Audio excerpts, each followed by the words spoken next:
오늘 본문 말씀은 예수님께서 십자가를 지시고 골고다 언덕을 오르시는 장면이 기록되어 있습니다. 주님이 이 골고다를 오르실 때 두 부류의 사람들이 따라왔습니다. 한 부류는 구경꾼들입니다. 이들은 예수님이 십자가를 지는 모습을 구경하면서 주님의 십자가를 비웃고 조롱하는 사람들이었습니다. 또 다른 한 부류는 가슴을 치며 슬피 우는 여인들이었습니다. 그녀들은 예수님이 십자가를 지시고 골고다를 오르시는 모습이 너무나도 마음이 아팠습니다. 전날 주님은 한숨도 주무시지 못하시고 빌라도의 법정에서 재판을 받으셨습니다. 사형 선고를 언도받고 채찍을 맞으셨습니다. 온몸이 피투성이가 되어 무거운 십자가를 지고 골고다를 향하십니다. 그 모습을 지켜보던 여인들은 가슴을 치며 슬피 울었습니다. 여기서 가슴을 친다는 말은 원어로 가슴을 도려내는 듯한 심한 아픔을 이야기합니다. 그녀들의 마음은 무너져 내렸습니다. 너무나 괴롭고 슬펐습니다. 여러분, 이 여인들이 왜 그토록 슬퍼했고 애통해했습니까? 너무나도 주님을 사랑했기 때문입니다. 사랑하는 주님이 고통받는 것이 너무나도 괴롭고 슬펐습니다. 그때 주님은 여인들을 바라보시면서 유언과 같은 말씀을 하십니다. 28절 말씀입니다. 우리 다 같이 28절 말씀을 함께 읽도록 하겠습니다. 시작. 예수께서 돌이켜 그들을 향하여 이르시되 예루살렘의 딸들아 나를 위하여 울지 말고 너희와 너희 자녀를 위하여 울라. 여러분, 지금까지 주님은 신문을 받고 채찍에 맞으시고 골고다를 오르실 때까지 줄곧 침묵하셨습니다. 때문에 이 말씀은 굉장히 중요한 말씀입니다. 나를 위해서 울지 말고 너희와 너희 자녀들을 위해서 울라. 여러분, 왜 나를 위해서 울지 말라고 하십니까?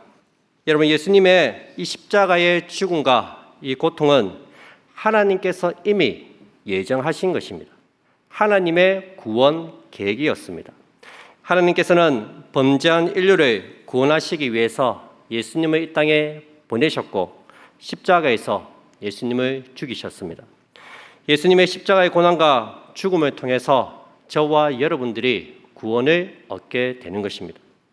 주님도 이 사실을 잘 알고 계셨기 때문에 또한 제자들에게도 이미 내가 십자가의 길을 가게 될 것이라고 이미 말씀해 주셨습니다. 이미 주님은 예정된 대로 하나님의 구속 사역을 성취하기 위해서 이 길을 가는 것이기 때문에 나를 위해서 울지 말라고 말씀하시는 것입니다. 여러분, 우리는 주님의 십자가를 너무 슬프게 생각하지 말아야 합니다. 너무 감성적으로 접근하는 것을 조심해야 합니다. 다들 패션 오브 크라이스트 영화를 다 보셨을 겁니다. 얼마나 마음이 아픕니까? 저도 그 예수님이 십자가를 지시는 그 장면을 볼 때마다 눈물이 납니다. 예수님이 채찍에 맞으시고 당시 채찍 끝에는 쇠로 된 갈고리가 달려 있었습니다. 그 채찍이 살점을 때릴 때마다 살점이 찢겨져 나왔습니다. 두 손에는 못이 박히시고 머리에는 가시 면류관을 쓰셨습니다. 십자가 아래에서 여인들이 흐느끼는 장면을 보면 너무나도 마음이 아프고 눈물이 납니다. 그러나 여러분, 동정심에서 흘리는 눈물을 조심해야 됩니다. 그냥 단지 예수님이 불쌍해서 참 안 됐다, 불쌍하다, 그런 국률한 마음, 동정심에서 나오는 눈물은 조심해야 합니다. 우리가 정말로 애통하고 울어야 할 것은 우리 자신의 죄입니다. 아무런 죄가 없으신 예수님께서는 우리의 죄 때문에 그 엄청난 고통을 당하신 것입니다. 나의 죄가 예수님을 십자가에 못 박은 것입니다. 때문에 우리는 우리의 죄 때문에 애통해야 하고 우리의 들어온 죄로 인해서 간절하게 회개하고 울어야 한다는 것입니다. 저는 이번 성경학교와 수련회를 통해서 우리 자녀들이 자신의 죄를 깨달았으면 좋겠습니다. 하나님께서 우리 아들 마음 가운데 감동을 주시고 감화를 주셔서 내가 지은 죄가 얼마나 엄청난 것인지 그 죄를 깊이 깨닫고 회개하는 그런 시간들이 되었으면 좋겠습니다. 여러분들이 이를 위해서 기도를 많이 해주시기 바랍니다. 계속해서 주님은 너희 자녀들을 위해서 울라고 말씀하십니다. 이것은 임박한 예루살렘 멸망을 염두에 두고 하신 말씀입니다. AD 70년에 예루살렘은 로마 장군 디도에 의해서 완전히 함락당합니다. 디도는 4개 군단 6만 명의 병사를 이끌고 예루살렘을 포위합니다. 당시 성안에는 유월절을 지키기 위해서 전국 각지에서 온 유대인들이 100만 명 정도 있었다고 합니다. 로마군은 몇 달 동안 예루살렘 성을 포위했고 시간이 지날수록 성 안에는 식량과 물자가 부족해지기 시작했습니다. 그곳에서 기근으로 절반가량이 굶어 죽었습니다.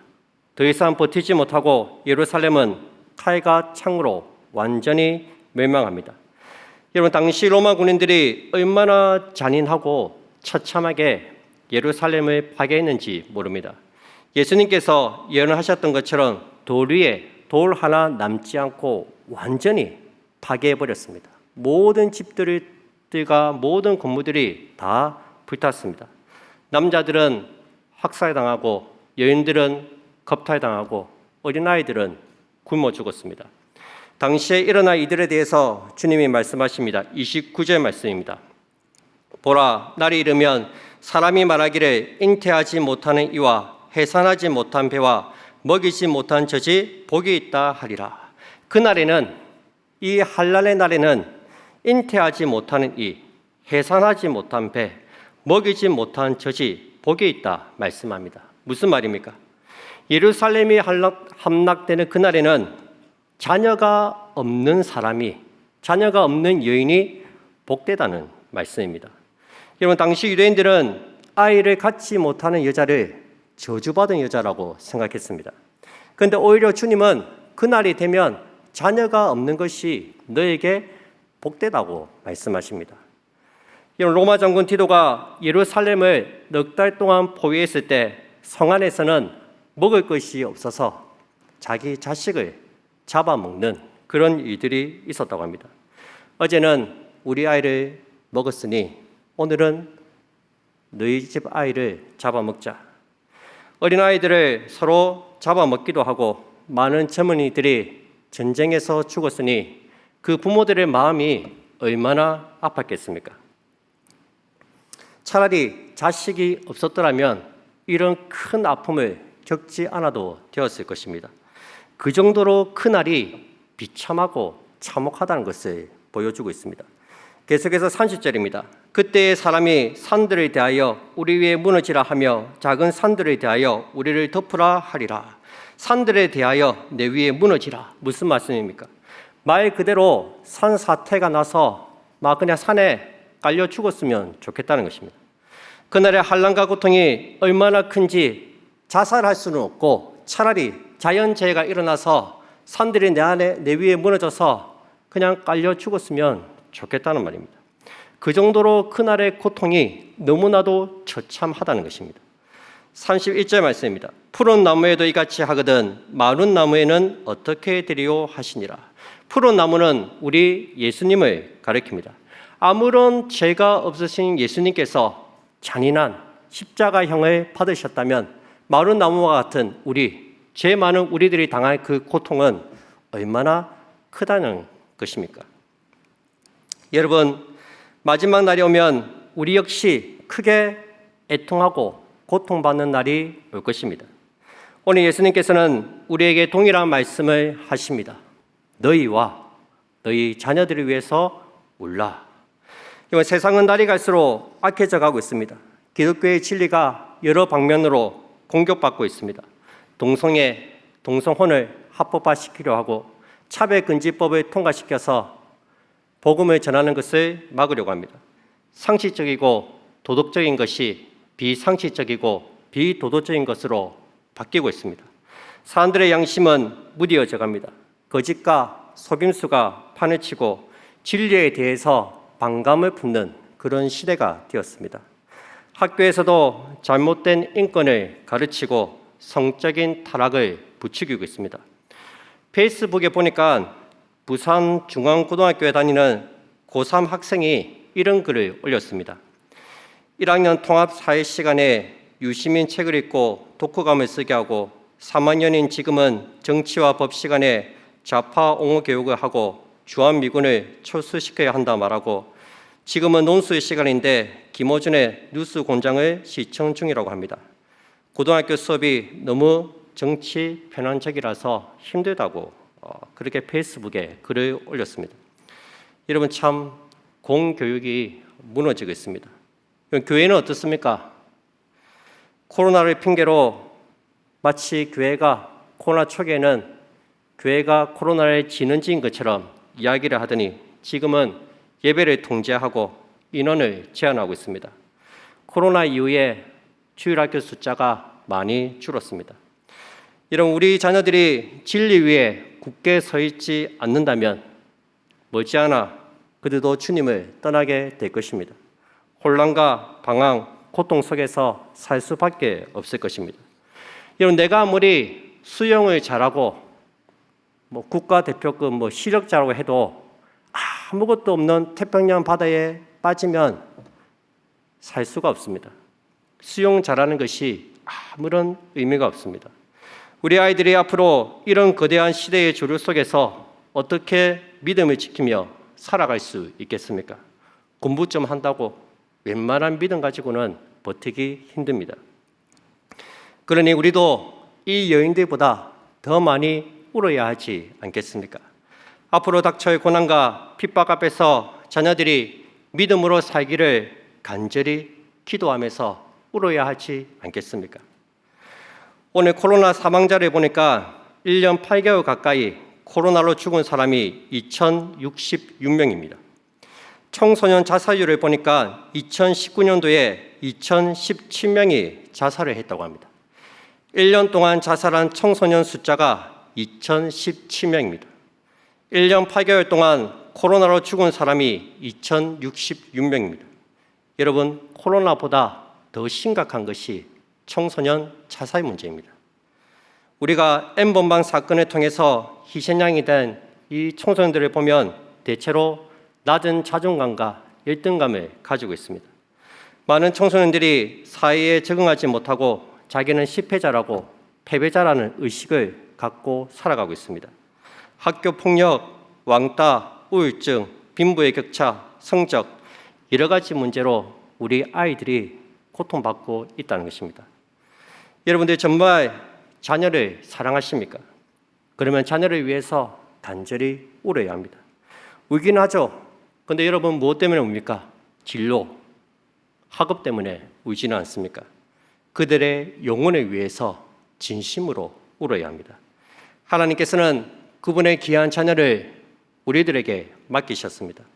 부모는 자녀들에게 말씀을 가르치고 신앙으로 키워야 할 책임이 있습니다. 자녀가 하나님을 모르고 하나님을 찾지 않을 때 진짜 부모는 자녀를 위해서 간절히 울어야 합니다. 솔로몬에게 2명의 여인이 찾아왔습니다. 창기였던 두 여인은 서로 사위 차이로 각각 아기를 낳았습니다. 그런데 한 엄마가 장결에 아기를 깔아뭉개 죽였습니다.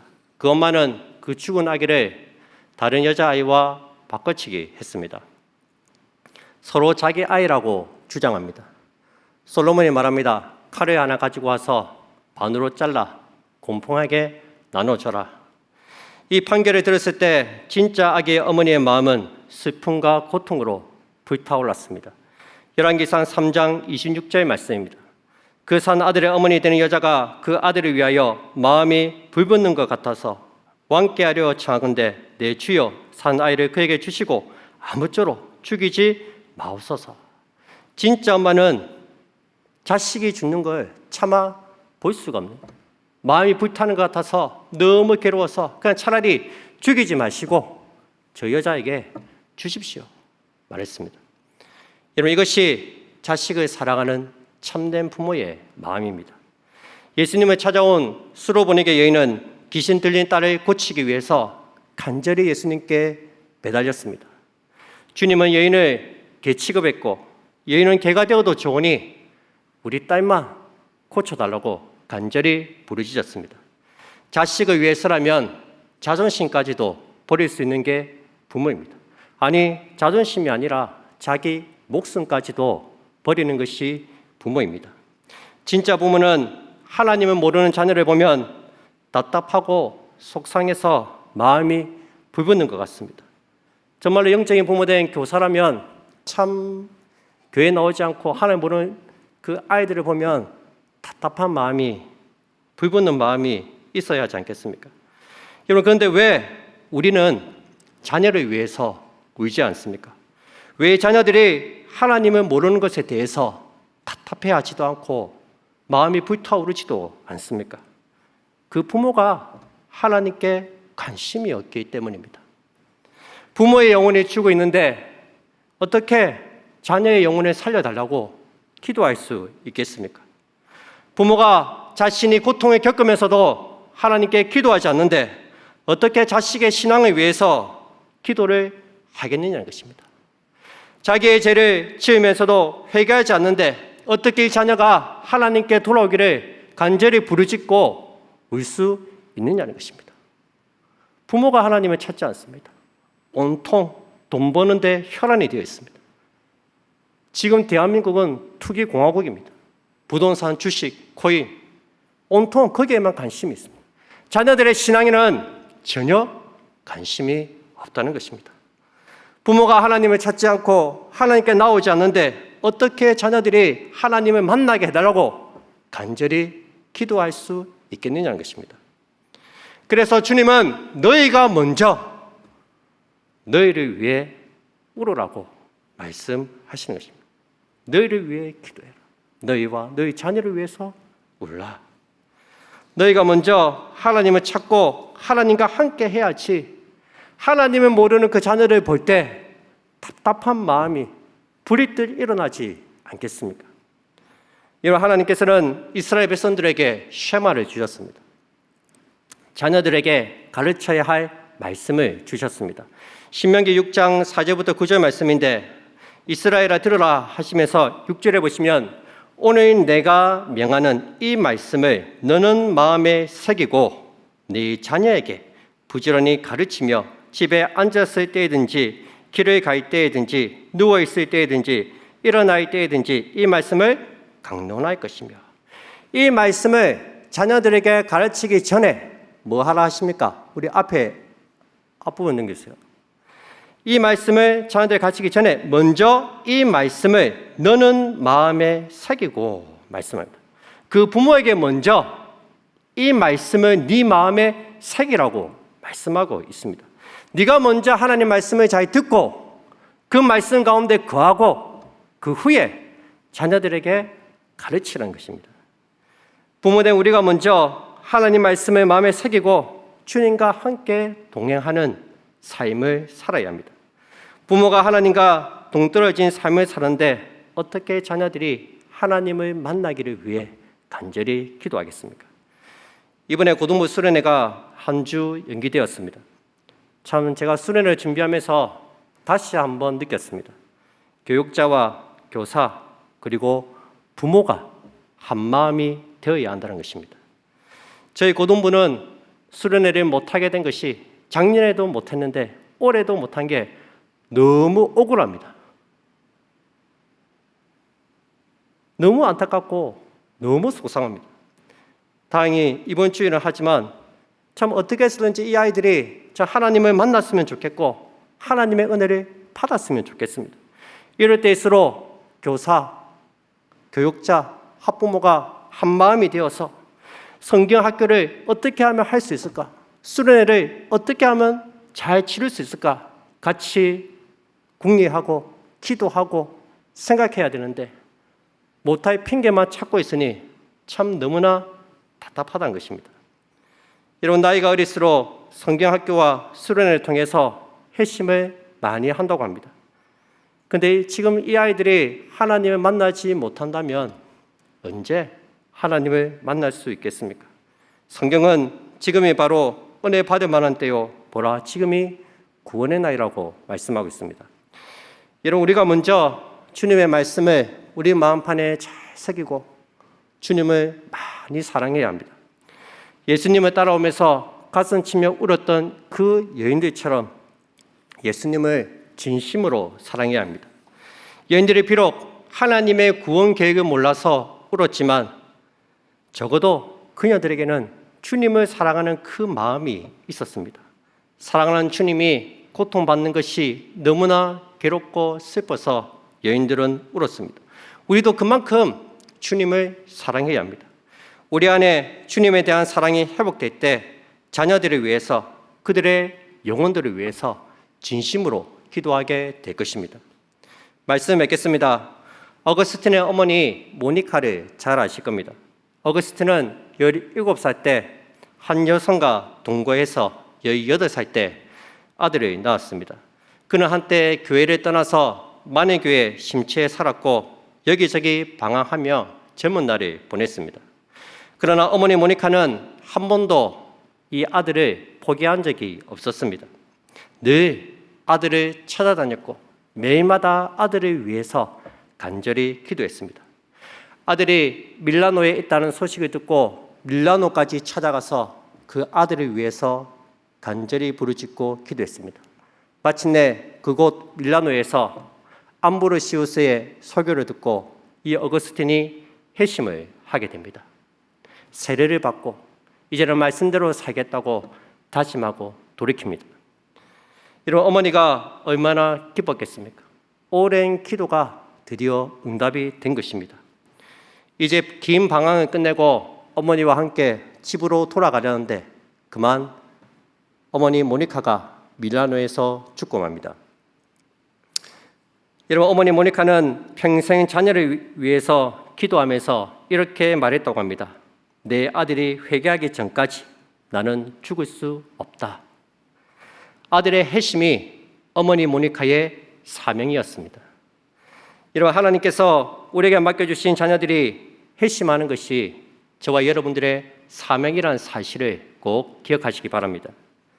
자녀들의 영혼을 위해서 기도하는 것이 우리의 책임이자 의무입니다.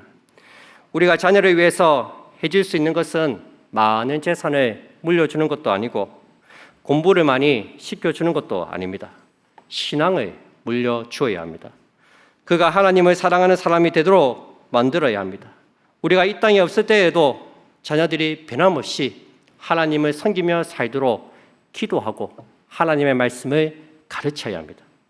이 일을 위해서 하나님께서는 당신의 자녀를 부모된 우리에게 맡겨주신 것입니다. 오늘 이 밤 자녀들의 마음과 삶 속에서 성령의 충만한 역사가 일어나기를 간절히 기도하는 우리 모든 성도님들이 다 되시기를 주님의 이름으로 축복드립니다.